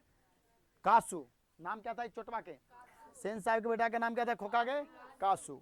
मोटर के पीछे हरदम पड़ा रहता है। उसके कल पुर्जों में इसको अभी से ही इतनी दिलचस्पी है कि क्या बताऊं। शायद देखना चाह रहा था कि आखिर इस बत्ती के अंदर क्या है। देख लीजिए, मजेदार है सेन साहब हमारी। आगे सुनिए मेरे भाई। सेन साहब खोखा को जमीन पर रखकर अपने दोस्तों के साथ उनकी कार की ओर चले। विदा भी तो करना था। उन्होंने अपने मित्रों की भाव भंगिमा देखी नहीं, देखते भी तो कुछ समझ पाते, इसमें शक ही था, क्योंकि इतना समझदारी इनके अंदर। मिस्टर सिंह अपनी कार के पास पहुंचे और सेन साहब को नमस्कार कर दरवाजा खोलने के लिए बढ़े और फिर रुक गए। उनकी निगाह अचानक ही अगले चक्के पर गई थी। उन्होंने नजदीक जाकर देखा और परेशानी की हालत में खड़े हो गए। टायर बिल्कुल बैठा था। इकरमात किसका था? खोखा यानी कासू का। शायद पंक्चर हो गया था। सेन साहब भी आगे बढ़ाए और कुछ झिझकते हुए बोले, कहीं ऐसा तो नहीं है कि कासू ने हवा निकाल दी हो?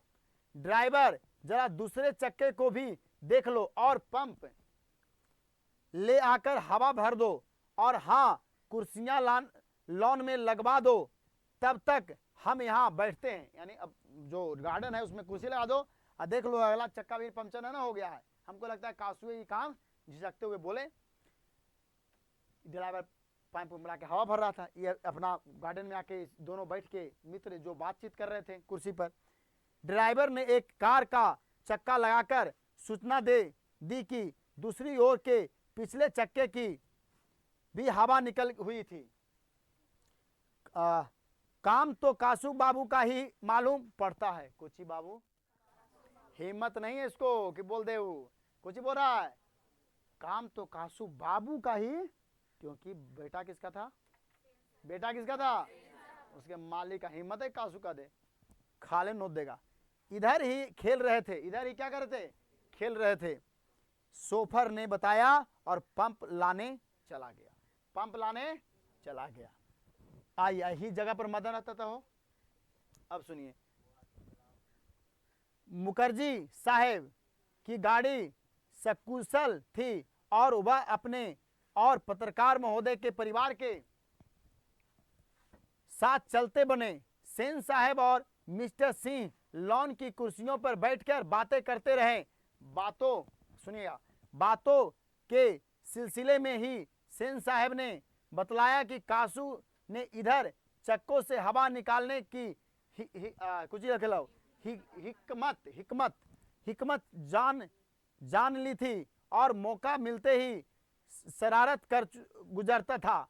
उनका अपना ख्याल था। उसकी इन हरकतों को देखकर तो यह साफ मालूम होता है कि इंजीनियर में उसकी दिलचस्पी है। बताइए, बेचारा के घरे जा रहा, सोच रहा क्या अंधेरा और कैसे जाए। आई सेन साहब को उतना भी कर्मात में इनको कुछ ही लग रहा है कि कुछ ही बनेगा ये बेटा हमारा।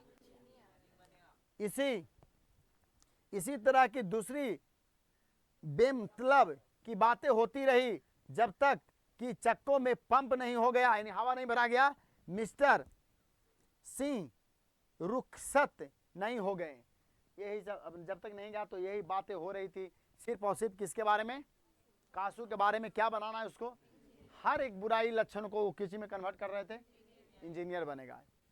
चलिए अच्छी बात है, हम अपन बाल बच्चा के यही बनाएंगे, ऐसे ही बनाएंगे। बेटा जेकर देखना गाड़ी तोड़ देना, खाली देखना शायद तेरा मुंह बचे रहे, मुंह कुछ ही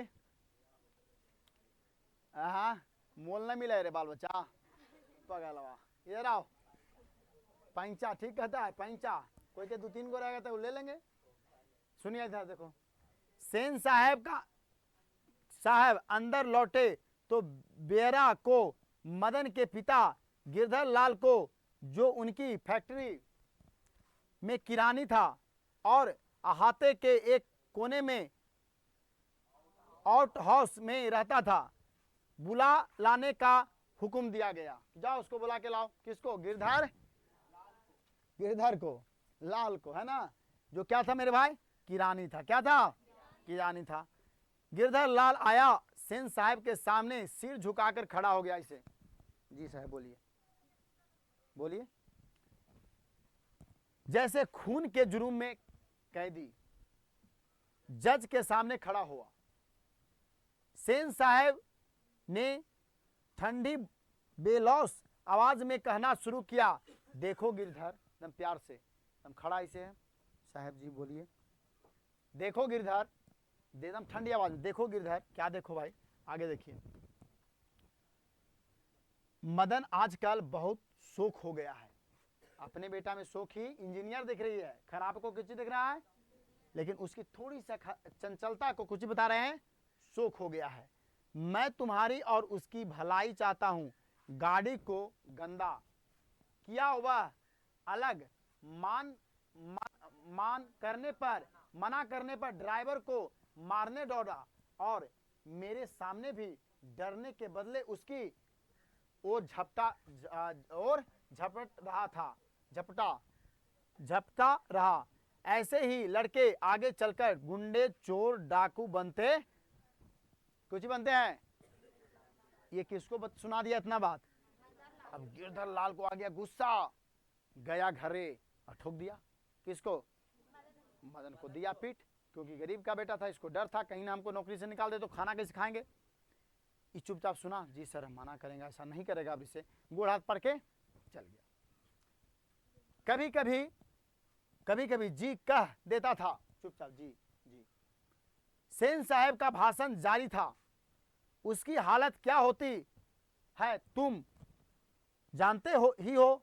उसे संभालने की कोशिश करो, फिर ऐसी बात हुई तो अच्छा नहीं होगा। अब उसको हकीकत की अगला बार ऐसा क्या तो समझना बुरा होगा उसके साथ। तुम जा सकते हो। कहा जाओ जी।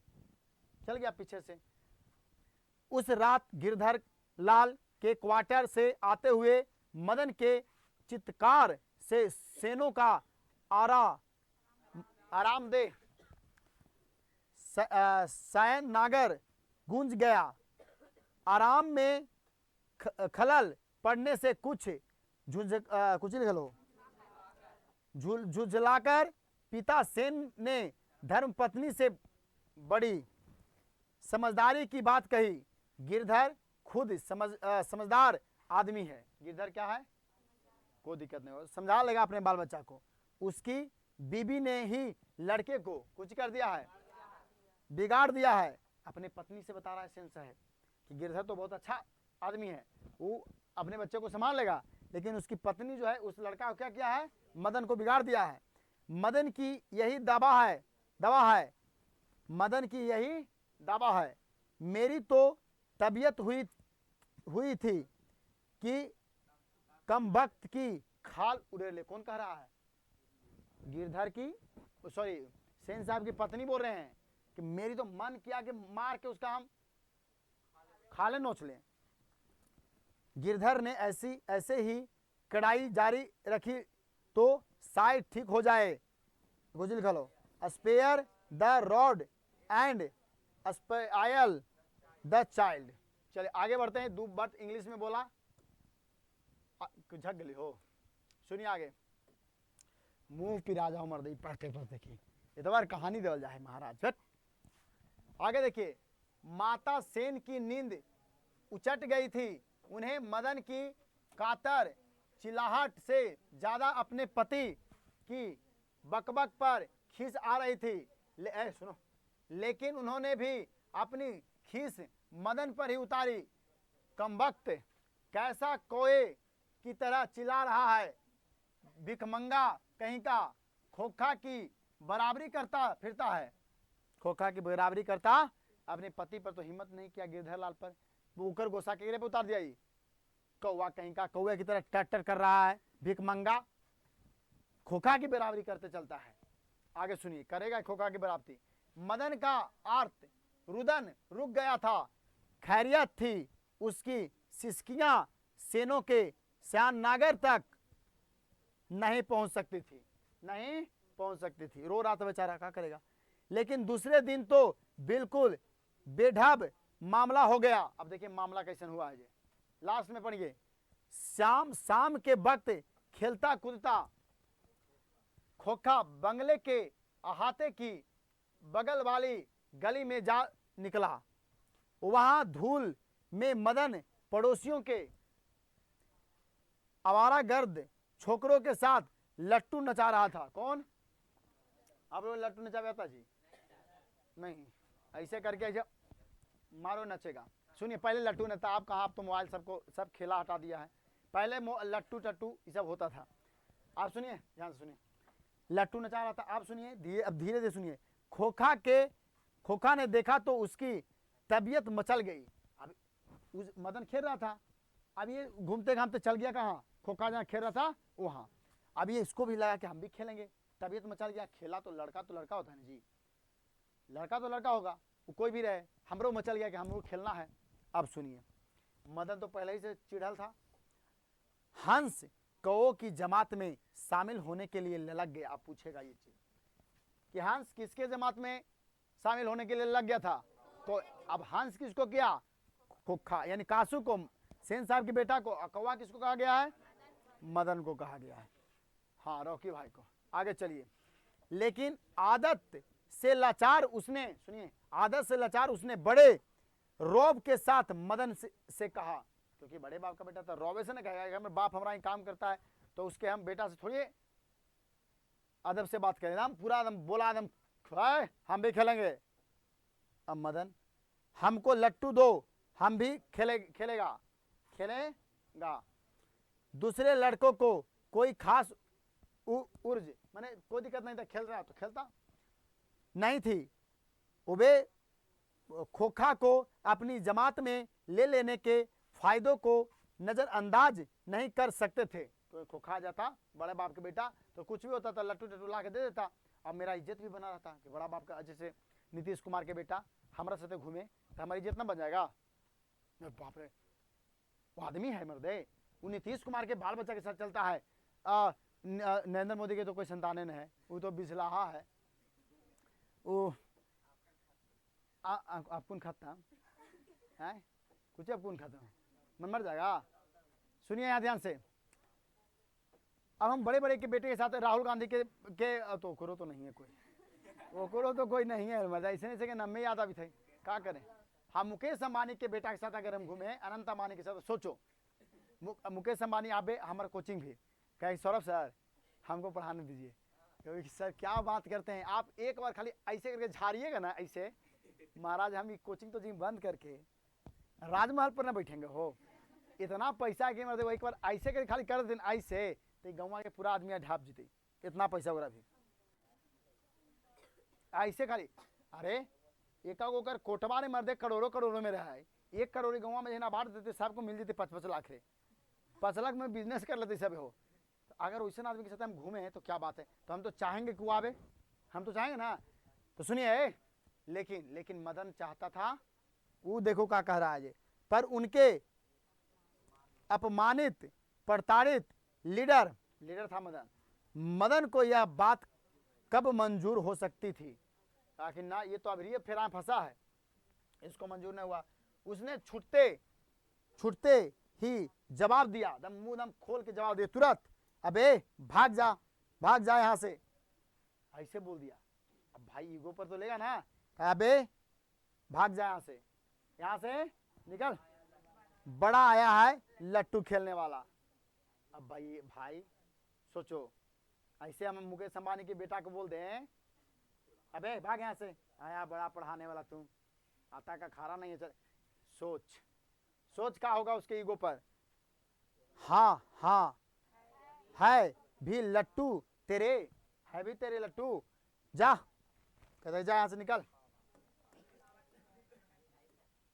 आए भला, अरे आओ हलू में, हाँ अपने बाबा की मोटर पर बैठ जा, अपने बाबा के मोटर पर लट्टू टट्टू लेके आया नहीं, गरीब आदमी चलाता ऐसे खेले, हंस कौए की जमात में लग गया है ना, चलाया है पूरा आंसर बोला। अब एक में सब लिखे थोड़ी है, अब हम ओकरा मतलब सुना देते हैं, पूरा गाली दिया, जो बोलना था बोल दिया, लंगा कहेंगे चलाया, भाग यहाँ से, आया जाओ बप्पा के अपन गड़िया पर बैठिए, जो काली गाड़ी 7,500 में लिया अगर बैठना, अनसन बोल दिया, अब आ जाओ, कब ठेठे में समझना, ठेठ में समझो। ए लड़का सुनो इधर, मुनाक फर में कासू तैस में आ गया, कुछ में आ गया तो का कर ले, तैस में आके मुकेश अंबानी के हम का कर ले। अच्छा मुकेश अंबानी का अनंत अंबानी खाली आएगा, वो नहीं लट्टू बेटवा हो ना है, वैसा डमरू का था, डमरू सदिया होता था, कौन है अंबानी, अनंत अंबानी है। अच्छा तो वो अगर आ जाएगा तो हम ढकेल ना देंगे, वैसे हम बरियारे हैं, इसमें कोई दो राय नहीं, ओकरा हम ढकेल ही देंगे। लेकिन अकेले आ गया था, बॉडीगार्ड के साथ आएगा तो बड़ी मारेगा, है ना हो, फिर तो मेरा नाक मुंह कहाँ जाएगा, इसकी कोई गारंटी नहीं। कासू तैस में आ गया, अकेले गया था, वह उसी उम्र में सुन, वह उसी उम्र नौकरों पर अपनी बहनों पर हाथ चला देता था, तुरंत 2.5 दे देता था, आदत था इसका। और क्या मजाल की उसे कोई कुछ कर दे, कोई की हिम्मत नहीं है बाबू, संजीत भाई कोई नहीं कुछ कर सकता, मार दे त्राक्सिन। और जब मारा तो देखिए इंजीनियर बनेगा, मार के देख रहा था कि इसका हड्डी ठीक है कि नहीं, कहाँ से नट बोल्ट कसना है, इधर उधर वहां भी देख रहा था मार के, किनको लगता था ये सेन साहब को, तो इसलिए उनको कोई हिम्मत नहीं करता था क्या डांटे, ये हम ऐसे मजाक में बोले, ये बात नहीं था। और जितना भी बातें समझाए वो मजाक में समझाए, ऐसा ही घटने हैं तो सब बता दी। उसने आब देखा ना ताब, आओ ना देखा ताब, बेटा आ जाओ मैदान में। मदन को, चुप रहना रॉकी भाई, मदन को एक घुसा कर दिया और का दे दिया।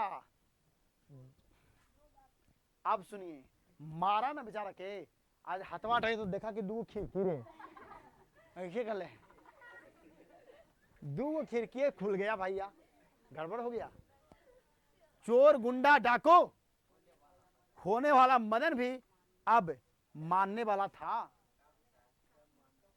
मैंने वो मारा और उसके बाद ये कहा मानने वाला, वो तो दे दिया, अब ये रुकेगा।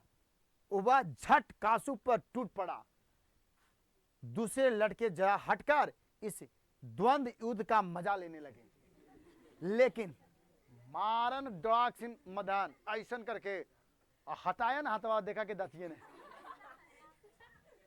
लेकिन यह लड़ाई हड्डी और मांस की, बंगले के पिल्ले पिल्ले और गली के कुत्ते की लड़ाई थी। बाप रे बाप। आहते में यही लड़ाई हुई रहती तो कासू को, आगे चलते हैं, करने गया रे तुम, अगला आओ, शेर हो जाता। अगर घर भी लड़ाई होता तो कासू क्या रहता, लेकिन अभी कौन है जिसको कुत्ता कह रहा है मदन। वहां से तो 1 मिनट बाद ही वह रोता हुआ जान लेकर भाग निकला। कौन भाग निकला, मारा दांत ऐसे चढ़ाए, बापू जी हम देखिए ना हमारा नौटक बेटा मार दिया है और डांटे दूध तोड़ दिया। महल, सुनिए, महल और झोपड़ी वालों की लड़ाई में अक्सर महल वाले ही जीतते थे, लेकिन यहाँ हो या उल्टी।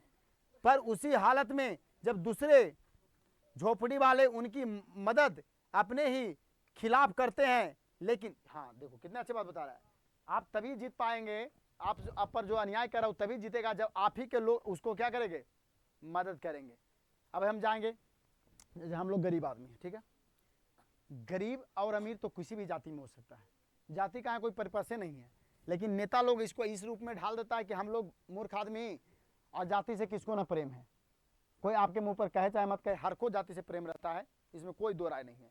अब मेरी माँ से किसको ना प्रेम है, हम अपनी अपनी माँ को सबसे को प्रेम है, लेकिन दूसरे की औरत को देख के कुछ भी बोल, हाँ बोल, क्या बोलना चाहते हैं। अब लालू यादव जी कितनों कसम गंगा जी में हेल के खा लेंगे कि हम अपनी जाति को छोड़ देते हैं, तो मान लेगा कोई, जाति को हर से प्रेम रहता है भाई। लेकिन अब सुनिए सुनिए, लेकिन अमीरी और गरीबी ये सबसे बड़ा कड़ी है। वो किसी भी जात में अमीर हो सकता है, किसी भी जात में। अब आप लोग अपने पास देख लो, आप लोग अपने जात में देख लो, हम अपने जात में देख लेते हैं।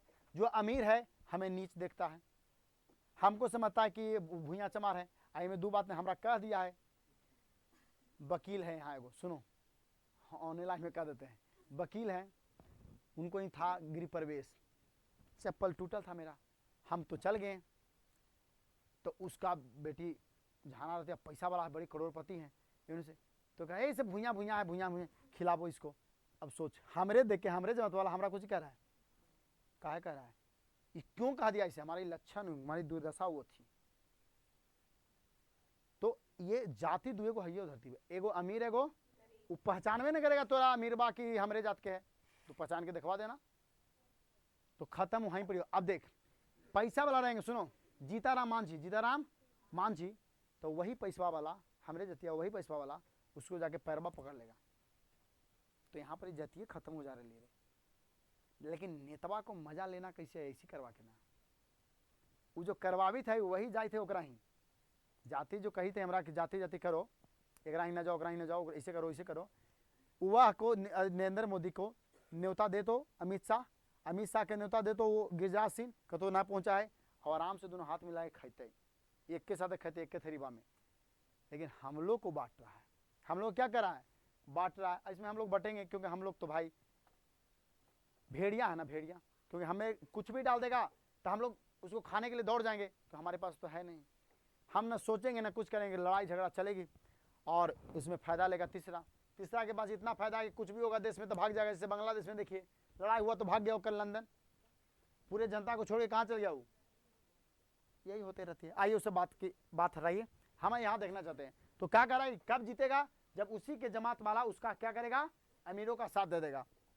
अब करने गया, झोपड़ी वाले उनकी मदद अपने ही खिलाफ करते हैं, अपने ही खिलाफ करते हैं, लेकिन बच्चों को इतनी अकल है कहाँ, अकल कहाँ। उन्होंने न तो अपने दुर्द मनिए लीडर की मदद की, ना उसको मदद किया, हालांकि खड़ी होकर ना मजा देगा, मजा लो मारते आज, न अपने माता पिता के मालिक के लाडले की ही, ना अपने जो भी उसके मालिक था उसको ने भी मदद किया, ना अपने दोस्तों को मदद किया। कोई कहने हम कोई में न पढ़ेंगे, तो हमारे बाबूजी की नौकरी से निकाल देंगे, कोई में नहीं पढ़ा, न तो अपने हाँ लड़ाई खत्म हो जाने पर तुरंत ही सहमते हुए तितिर बितर हो गया, भाग गया सब कि बाप रे बाप, देखेंगे ना कासू के बाबूजी तो हमारे पापा को डांटे लगेंगे, बड़ी बोलेंगे, ये भाग गया कि हम नहीं थे, ऐसे ना करें तो नहीं साहब, यही लक्षण है तो समझ रहे। आगे देखिए, और बोकवा पीछे से गई। हाँ देखिए, अरे यहाँ देखो, मदन घर नहीं लौटा। मदन घर, क्योंकि मदन डर गया था कि बाप रे बाप, थोड़ा सा काम हो तो पापा तो इतना मारे थे, आज तो बहुत पड़ने वाले हमको हैं, इतना पिटाएंगे कि कहना नहीं है, पूरा नाक मुंह सब लाल कर देंगे पापा मार मार के। घरे नहीं गया, दिन भर इन्हें उन्हें खेलते रह गया, लेकिन घरे यहाँ देखो, लेकिन जाता ही कहाँ, कहाँ जाता? 8-9 बजे तक इधर उधर मारा मारा फिरता रहा। फिर भूख लगी तो गली के दरवाजे से आहिस्ते आहिस्ते ऐसे से चुप्पे चुप्पे चुप्पे गली के आहिस्ते से घर में कूदा। तो करने के लो, दरवाजे से आहिस्ते आहिस्ते घर में घुसा। उसके लिए मार खाना मामूली बात थी, रो तो पिटाने था उसको, इतना था चंडाल। डर था तो यही कि आज मार और दिनों से भी बुरी होगी। पिटाना तो रोज हमारी नसीब में लिखी हुई है, क्योंकि हम सुधरने वाले हैं नहीं, हम किसी के अधीन तो रहेंगे नहीं, हमारे अंदर तो खून फौलादी है, हम तो लड़ ही जाएंगे गलत सही पर, हम किसी का गुलाम नहीं बन सकते हैं। लेकिन रोज तो हम पिटाई करते हैं, रोज हम क्या करते हैं? पिटाते हैं। लेकिन आज तो हमको डबल, ज्यादा नहीं डबल। अब सुनिए, उसके लिए मार खाना मामूली बात थी। डर तो यह था कि आज मार दिनों से भी बुरी होगी, लेकिन उपाय ही क्या था? वह पहले रसोई घर में घुसा, एकदम चुप्पे चुप्पे चुप्पे चुप्पे से गया, चोर नहीं है जैसे तो इसे जाता है। माँ नहीं थी, माँ नहीं थी वहां। बगल के सोने वाले कमरे से बातचीत की आवाज आ रही थी। दोनों पति पत्नी, यानी कौन? गिरधर लाल और उसकी पत्नी, दोनों घर में चुप्पे चुप्पे बतिया रही थी। कहा अच्छा अच्छा इन्हें बतिया चल गए, इन्हें मार लेते हैं कुछ। उसने इतने मीनान के साथ भर पेट खाना खाया, खा लिया। फिर दरवाजे के पास जाकर अंदर की बातचीत सुनने की कोशिश करने लगा। क्या हो रहा है? ज्यादा मारला, पापा खिसियाल है, कहा देख रहा था ये। उसे बड़ा ताजुब हुआ। उसके बाबूजी गरज तरज नहीं कर रहे थे, एकदम चुपचाप थे, आराम से फुसुर फुसुर बतिया रहे थे। उसकी अम्मा ने कोई बात पूछी जिससे वह ठीक से सुना नहीं कासू। बाबूजी से पूछा था अम्मा, अपने पतिदेव से सका, तो उसके बाबू ने झुंझलाकर कहा, अरे भाई बतलाया तो साहब ने सिर्फ यही कहा, आज से तुम्हारी कोई जरूरत। कासू सॉरी मदन समझ गया कि हमारे बाप का नौकरी आप तो नहीं बचेंगे। बाप रे बाप, पापा के नौकरी क्या हुआ? चल गया। आज मेरे को पढ़ने वाला है, कितना इसकी कोई गारंटी नहीं, कितना पड़ेगा इसकी कोई गारंटी। अभी और डर गया। कन गया हो, कन गया रे, अरे भाई कने कल से तुम्हारी कोई जरूरत है? कल यानी कल से मकान छोड़ देना। मकान भी छोड़ दिया, छूट गया। और अपनी तनख्वाह ऑफिस से ले लेना। अपनी ऑफिस से क्या करना है? ले लेना। मदन के काम की कोई बात नहीं हो रही थी। मदन जो किया था इसकी कोई बातचीत, उसकी सजा की तजबीज होती रहती तो सुनने की कोशिश भी करता था वह, लेकिन इसे कुछ चर्चे नहीं था। आगे चलिए। मदन को करेजा कांप रहा था बाबू, लेकिन देखा कि बाबूजी तो हमारे गरज ही नहीं रहा, लेकिन ये वाला फिर से सुन लिया कि ऑफिस और नौकरी, मकान भी छिना गया, अब क्या होगा मेरे भाई? अब देखो इधर शेर, इधर देखना, पीछे देखो इधर। वह दबे पाव बरामदे में रखी चरपाई की तरफ सोने के लिए चला तो अंधेरे में उसका पैर लोटे से जाके टकरा गया। लोटे से क्या हुआ? टकरा गया है ना, लिखल हो, पैर लोटे से लगा गया। अब बताए, लोटा से लगा तो ढंढून करेगा ना, माटी का लोटा तो था नहीं। अब ये डर गया। कर लोटे की ठन ठन की आवाज सुनकर गिरधर बाहर निकल आया। अब एकदम डरल है, दम डरल, क्या क्या होगा? बाप रे बाप, एकदम थरथरा रहा है, कांप रहा है मदन। उसकी अम्मा भी उसके साथ थी। मदन चौंक कर घुमा और मार खाने की तैयारी में छाती को दम से लपेट के ऐसे करके डर गया। क्या नहीं, कोई ऐसे करो तो नहीं डर जाएंगी, वो डर गया ऐसे, क्या होगा? लाले तेरा अब तो पिटाना ही है। अब उसे लपेट के बैठ गया, मैंने उसके ओर छाती को अपने हाथों से बांधकर खड़ा हो गया। मदन अक्सर अपने पिता के हाथों पीटता था, बहुत पीटने पर रोता भी था, मगर बहादुरी के साथ, बहादुरी के मारो डट के खड़ा था, क्योंकि गलत नहीं किए हैं, हम गलत पर आवाज उठाए हैं। गिरधर निरस कुछ लिख लो, निस्साय निष्ठुरता के साथ मदन की ओर बढ़ा, क्योंकि आज तो खुश था दम। गिरधरलाल क्या था? खुश था कि मेरी जितनी बेइज्जती हुआ है, आज तूने बेइज्जती का बदला लिया बेटा, शाबाशी देने के लिए बढ़ा था। मदन ने अपने दांत पीच कर आज लगता है गे क्या होगा, बचा लो हमको। लेकिन गिरधर मदन के बिल्कुल पास आया और अचानक वह ठिठक गया। क्या होगा? ठिठक गया। उसके चेहरे से नाराजगी का बादल हट गया। उसने लपककर मदन के हाथों से उठा लिया, तब पूरे प्रेम से उठा ले, बेटा क्या आज तुम मेरे पूरी अपमान का जितना अपमान हुआ उसका तुम बदला लिया है।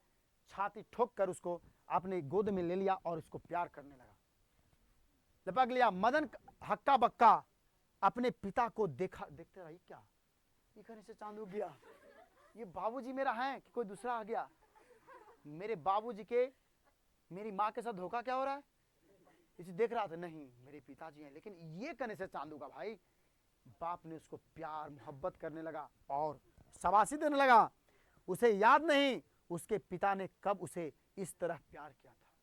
हमेशा डांट सुनता था बेचारा, तो देखेगा ना भाई, ये कहने से ऐसा जुग बदला कैसे? अगर कभी किया था तो गिरधर उसे बेपरवाही, उल्लास और गर्व के साथ बोल उठा, अरे सुनो, जो किसी के लिए भी नौकरी से निकाले जाने पर ही मुमकिन हो सकता है। शाबाश बेटा, कुछ ही बोल रहा है, शाबाश बेटा, एक तेरा बाप है और तूने तो उबे खोखा के 2 दांत तोड़ डाले।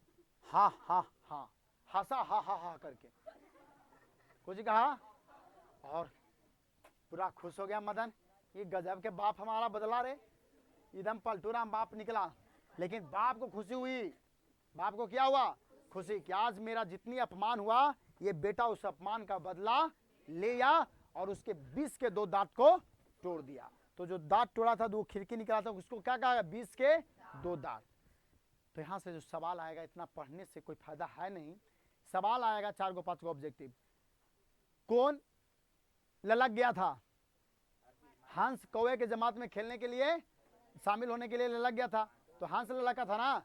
बताइए 20 के दांत, 20 के दांत किसको कहा था? कासू के जो दांत 2 दांत टूटा था, उस दांत को क्या बोला? 20 के। कौन तोड़ा था? मदन तोड़ा था। अति सेन साहब कितनी बेटी थी? नाम सबका याद रखना है। और सेन साहब कितना पुत्र था? नाम क्या था? गाड़ी की रंग कैसा था? कितना में लिए थे? इससे ज्यादा नहीं पूछा, एक ही को याद रखना ग्राम में, गाड़ी का रंग कैसा था? काली। अगर पूछ दिया तो पूछ दिया, बेटी का नाम कभी कभी पूछ दिया, ठीक है, तो सब याद रख लेना है। अब बात रहा क्वेश्चन, क्या क्वेश्चन लिखने का, ऑब्जेक्टिव क्वेश्चन। तो एक बार अगर एज ए रीड एक बार यहाँ सुन लिए, एक बार कभी छुट्टी मिले तो अपने से पढ़ लेना। क्या करना है?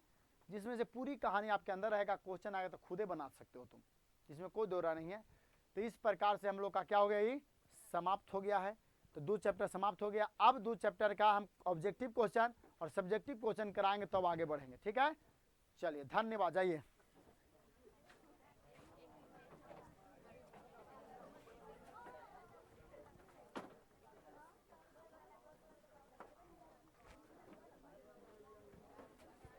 चलिए मेरे भाई, जाओ जल्दी जल्दी घरे।